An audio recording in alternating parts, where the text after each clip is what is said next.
If you've ever grown up in a house where your existence felt like background noise, you'll get this. I'm Brielle. I'm 27 now. I am the youngest of three. Raised in a sleek, picture-perfect house in Evanston, Illinois, the kind of suburb where appearances matter more than people.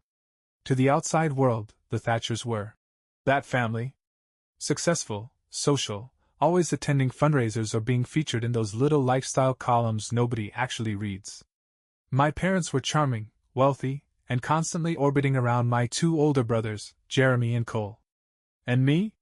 I was the third name people forgot at introductions. Jeremy was the golden child, valedictorian, tennis captain, Ivy League bound.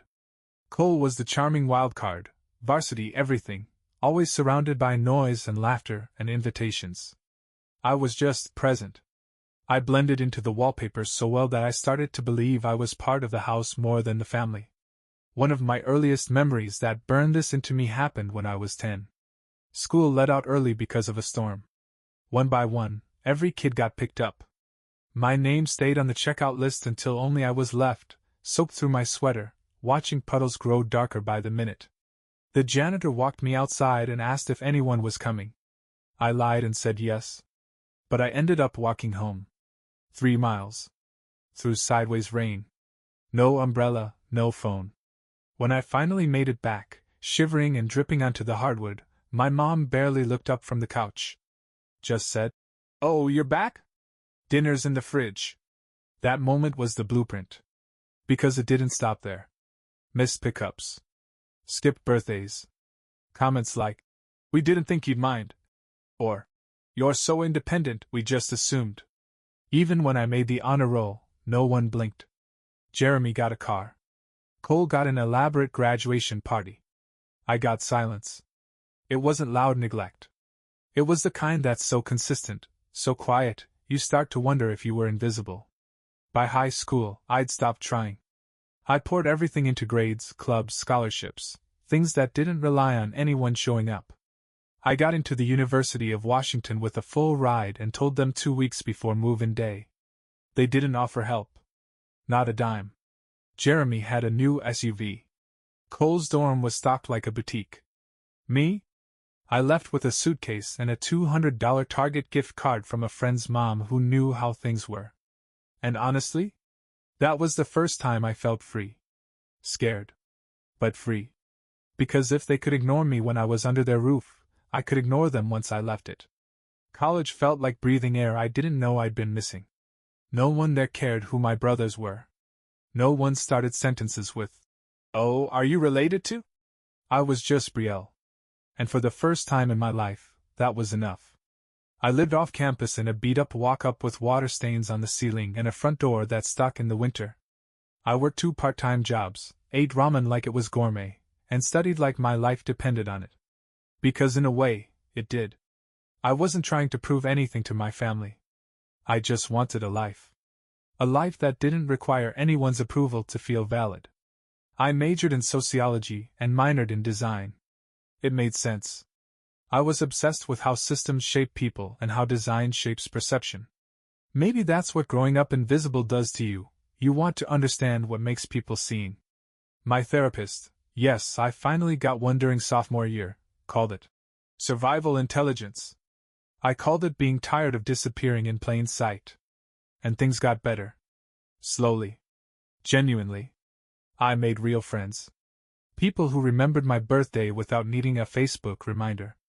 I built a small online art collective with 2 classmates. We got published on a niche blog. Nothing big. But it felt huge. Then came graduation. I didn't send invites. Didn't even mention it to my family. And yet, somehow, they showed up. All 3 of them. My parents, decked out in coordinated outfits like they were attending a gala. Jeremy with a smug nod. Cole is pretending he didn't smell like vape juice and entitlement. They didn't clap when my name was called. Didn't even look up from their phones. After the ceremony, they cornered me by the fence. My mom said, "We thought we'd surprise you. You didn't tell us you were graduating with distinction." As if she'd forgotten I'd even gone to college. Then she dropped it. "We're hosting a dinner next weekend. Family and a few friends." Thought we'd celebrate all the kids' milestones together. It'll be nice to have you back in the mix. The mix. As if I'd been on pause. A background process they were rebooting now that they needed me to round out the image. I said no. No drama. No big speech. Just, I won't be there. My dad blinked. Why not? I looked at all of them. And said, you didn't show up for me when it mattered. You don't get to use me for decoration now. They acted confused. Like I was being cruel. Like their absence had been reasonable. That was the last time I saw them in person. They didn't follow up. Didn't ask if I was okay. Didn't try again. And that told me everything. Because people who really want you in their life don't stop showing up the first time you say, not like this. After graduation, I moved to Portland. Not for any dramatic reason, it just felt right. Gray skies, a creative pulse, enough space to rebuild without constantly looking over my shoulder. I took a job as a community outreach coordinator at a nonprofit, working with underserved youth. It didn't pay great, but it was honest work. I liked being around people who'd also been overlooked and underestimated, and still kept showing up. On the side, I kept growing the art collective I'd co-founded in school. What started as a few passion projects turned into something real. Prints started selling. A few pieces were featured in a local gallery. Then, a podcast picked up one of my digital zines. We got mentioned in a niche creative blog. It was small time, but it was mine. No help from anyone. No borrowed spotlight. Just sweat and truth. That's when the first post went up. My cousin tagged me in an old family group photo, one of those awkward Christmas shots where everyone's smiling except the kid who clearly didn't want to be there. That kid was me. In the comments, someone had written, "Wait, isn't that the artist from Field Frame Collective? I love her work." A compliment. Sweet. Innocent. Except my mother saw it.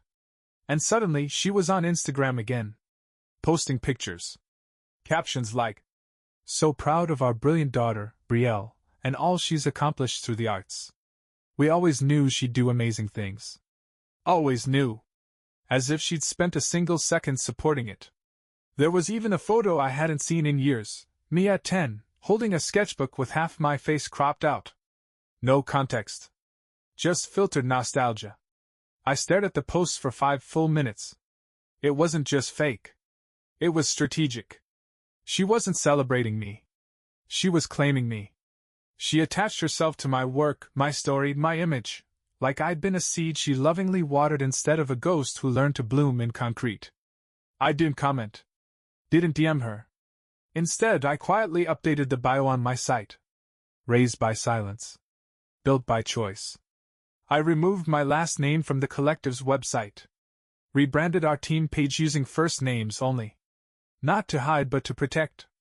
Because I knew this wouldn't be the last time she tried to wear my skin like a costume. A week later, a mutual friend reached out. "Hey, your mom tagged you in something again. Is that cool? Should I remove it?" That's when it hit me. I hadn't escaped them. Not fully. Because even when I wasn't in their lives, I was still a resource, a name they could dust off to make themselves look better.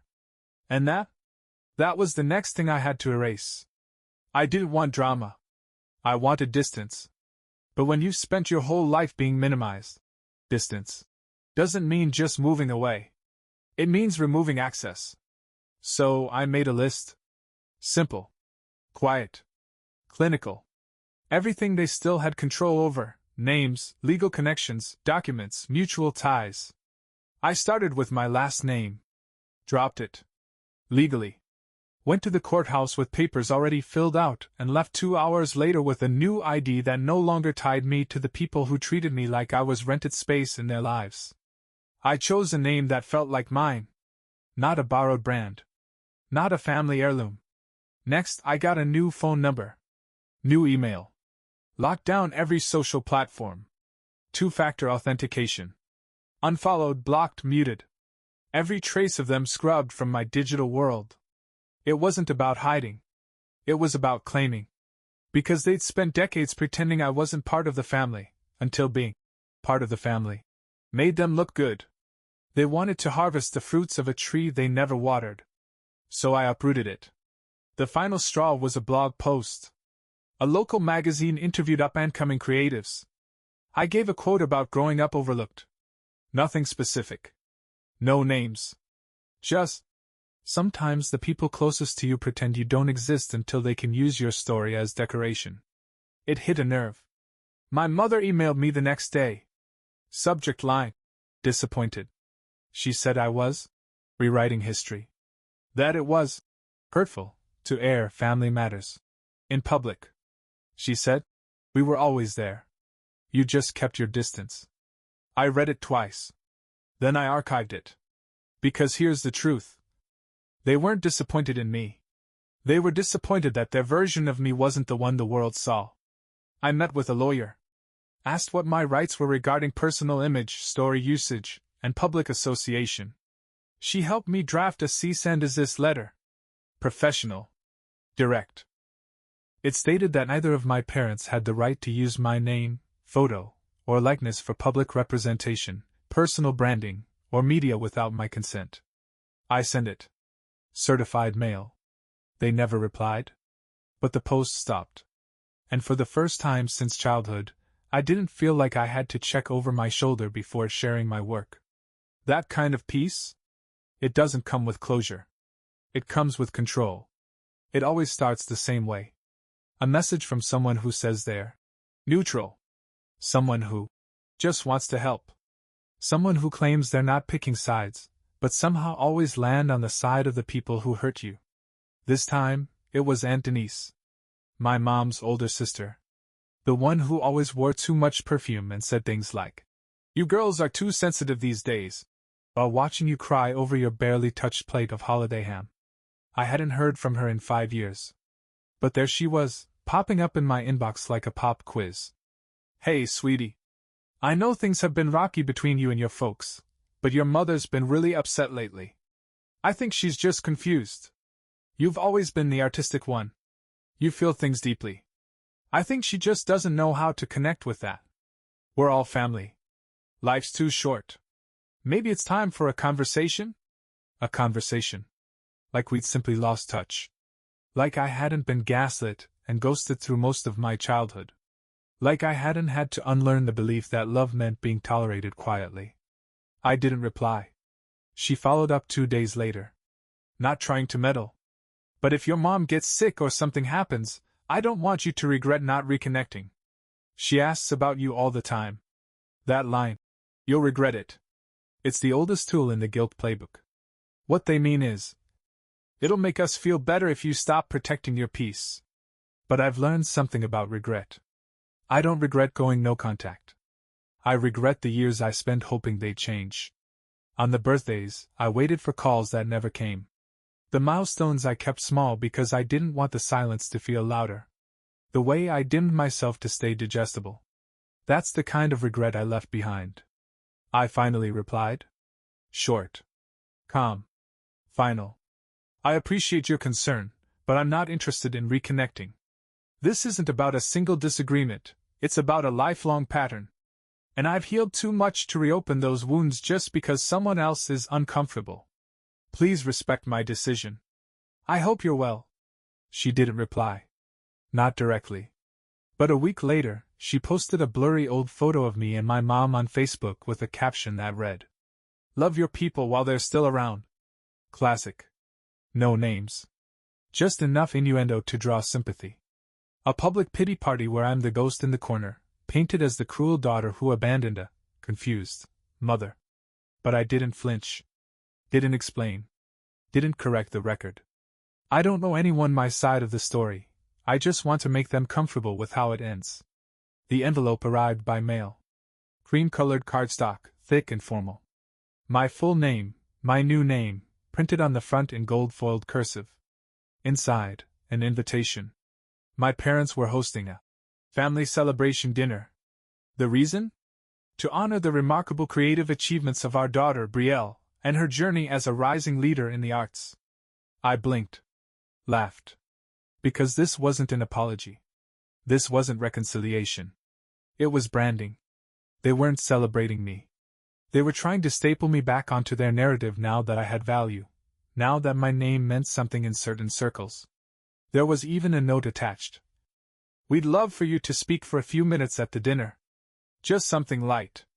About your growth, your work, your family's influence." Family's influence. I almost choked. Do you mean the influence of being ignored? The influence of being treated like an optional background character until I became headline-worthy? Still, I didn't rip it up. I didn't toss it. I took my time. And then, against every instinct, I RSVP'd. Yes. But not for the reason they thought. The dinner was held at some rooftop event space downtown. Wine glasses everywhere. Fairy lights. The smell of money and image management. They'd invited everyone, extended family, old neighbors, family friends who hadn't spoken my name in years but now clutched gift bags and bragged about how they knew I was special all along. My parents beamed like politicians. My mother hugged me like we'd just reconnected after a sweet misunderstanding. I smiled. Politely. Then I took the mic. "Thank you for coming. It's strange seeing so many familiar faces I haven't heard from in a long time. I was asked to speak about growth. About family. About influence. So here it is. I grew up in a house full of people who didn't know me. I wasn't nurtured, I was overlooked. I was left behind, left out, and left to figure out who I was without mirrors. But I found it. And that absence? That silence? It gave me the tools to create my voice. My shape. My power. So, if you're wondering what influenced me? It was the noise I had to make just to hear myself think. Silence. Not shocked. Not gasping. Just stiff, uncomfortable stillness. I thanked the room. Stepped down. Left before dessert. I didn't stay for photos.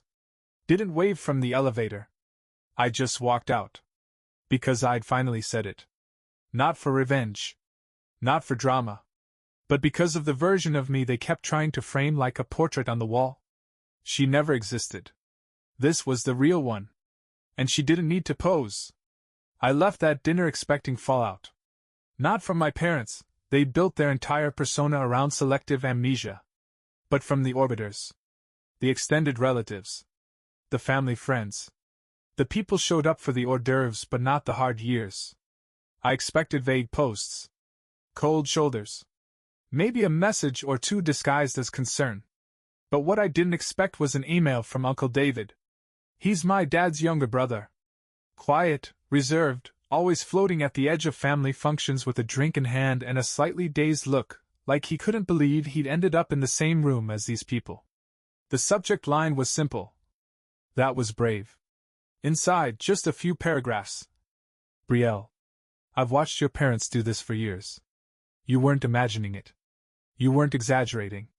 They built a brand, and you didn't fit the aesthetic. I remember once, when you were maybe 12, you showed me a sketch you did at a family gathering. It was detailed. Thoughtful. And I told your mom she should frame it. She laughed. Said, oh, she just does that to keep herself busy. That always stayed with me. You've turned that silence into something powerful.